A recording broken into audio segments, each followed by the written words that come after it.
A dozen Russian intelligence officers indicted by special counsel Robert Mueller for cyber attacks during the 2016 presidential campaign.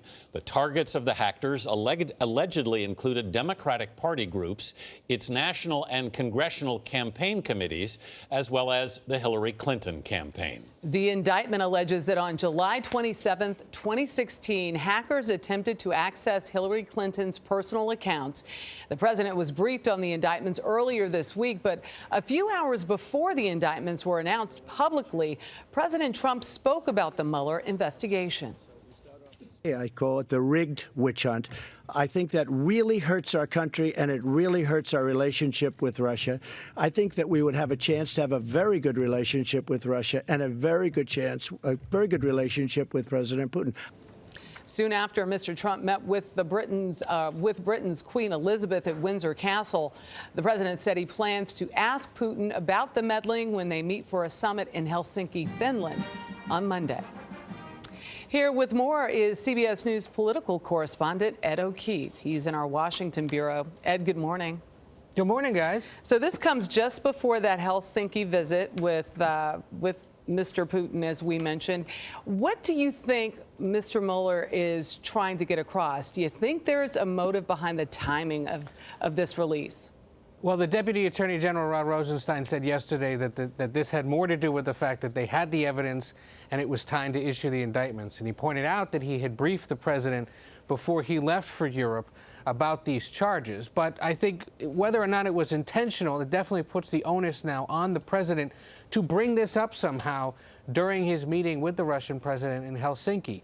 Would he ask him to please extradite those 12 Russian military officials? Does he say to him that you've got to demonstrate that you are not meddling in the midterm elections right now? Or does he try to extract some other kind of assurance that this won't happen again? And if he doesn't, what kind of a political price could he pay back here in the United States for not doing so? Ed, that remains to be seen. Ed, the president's personal attorney, Rudy Giuliani, tweeted Friday, "The Russians are nailed, no Americans are involved." But in fact, unnamed Americans are mentioned in this indictment, are they not? That's right. There's a congressional candidate who we're still trying to sort out who exactly that is. There are others that they came into contact with. Justice Department officials said Friday that while no Americans were indicted in this situation, they definitely the Russians that are indicted came into contact with Americans, and they made clear that at least in these indictments there's no American. That leaves the door open to the possibility that at some other point other Americans will be indicted for being included or working with Russians on their attempted meddling. And also the indictment indicates that Russia may have acted when candidate Trump called for the Hillary Clinton emails, those campaign emails at the time. What's the impact of that statement that then candidate Trump made?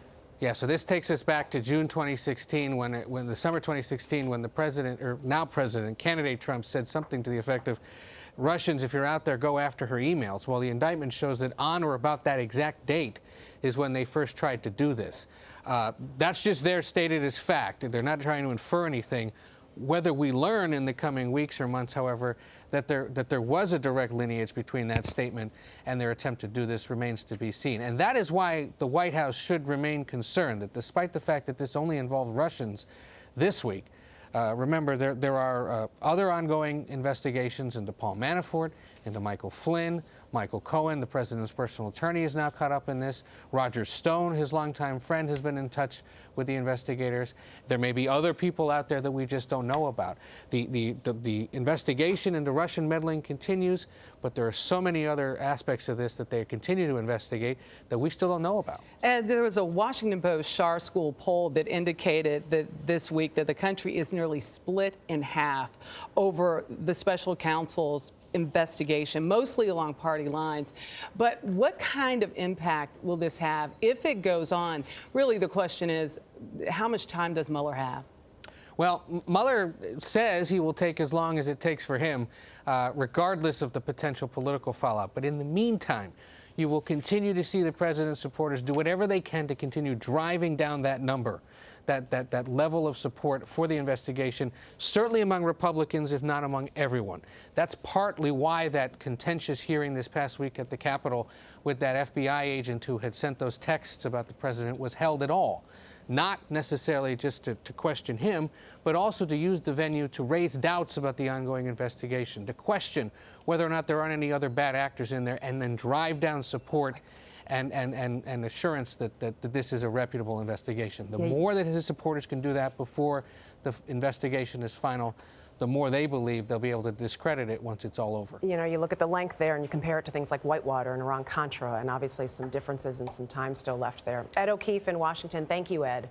Take care.